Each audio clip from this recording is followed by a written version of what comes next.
Magandang hapon mga ka-happy hour. At narito ang mga balita para sa MBC TV Network News Update, 5 PM edition. Mag-asawa na 5 araw nang nawawala, isinako at inabandona sa isang irigasyon sa Cabanatuan. Ating panuurin sa MBC TV Network News ni Grace Sansano. Makalipas ang ilang araw na paghahanap, natagpuan na sa isang irigasyon ang mag-asawang huling nakitang buhay noong pang March 6. Kinilala ang mga biktima na sina Romeo, 65 years old, at Meli, 55 anyos, de los Trinos. Mga residente ito ng General Natividad, Nueva Ecija. Natagpuan sa isang irigasyon na nakasilid pa sa sako.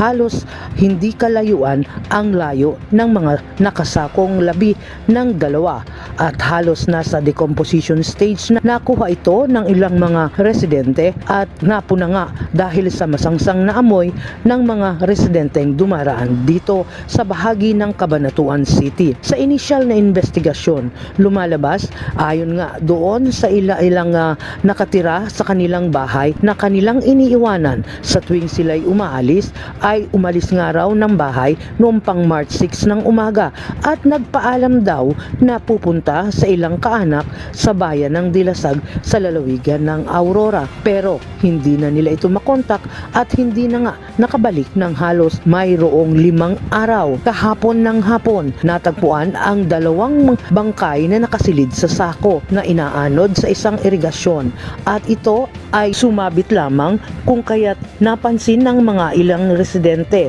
Dito na agad ipinarating sa mga kinaukulan.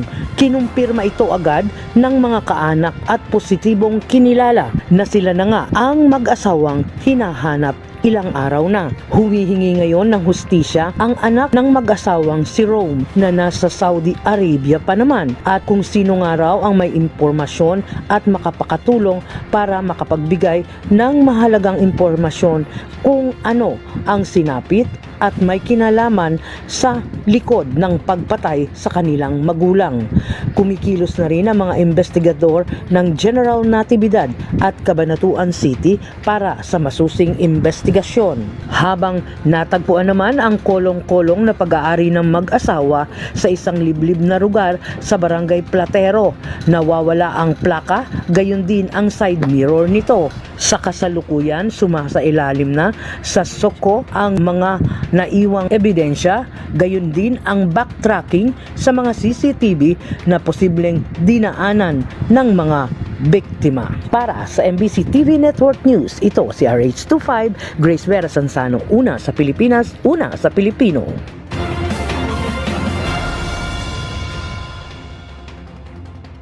Sa iba pang balita, VP Sara, hindi mo na ibubunyag kung sino ang running mate sa darating na 2028 national elections. Pinili munang hindi isa publiko ni Vice President Sara Duterte kung sino ang kanyang magiging running mate para sa darating na national elections sa 2028. Sa isang panayam sa Vice Presidente sa Davao City, sinabi nito na mayroon na siyang nakausap nitong nakaraang taon para maging kanyang vice sa 2028 elections, ngunit hindi pa aniya ito nagbibigay ng kanyang desisyon hinggil sa alok ni VP Sara. Giit pa ng Vice Presidente, antayin na lang muna ang magiging sagot nito sa kanyang paanyaya at huwag na munang guluhin upang maiwasan na rin ang mga anyay political attacks laban sa kanilang posibleng tandem. Maliban dito, kinumpirma rin ng pangalawang Pangulo na 4 na individual na rin ang lumapit sa kanya upang maging bahagi ng senatorial slate niya para sa napipintong eleksyon. Samantala, hindi naman nagbigay ng kanyang malinaw na kwalifikasyon ang vice para sa kanyang magiging senatorial candidates.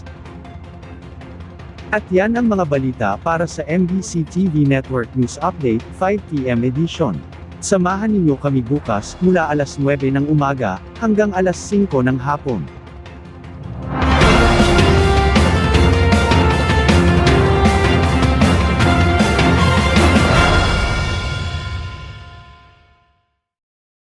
Mga ka-happy hour, kung gusto mong manood ang mga balita sa MBC TV Network News Update, mag-subscribe sa aming YouTube channel, i-like ang aming Facebook page, at i-follow sa aming TikTok account.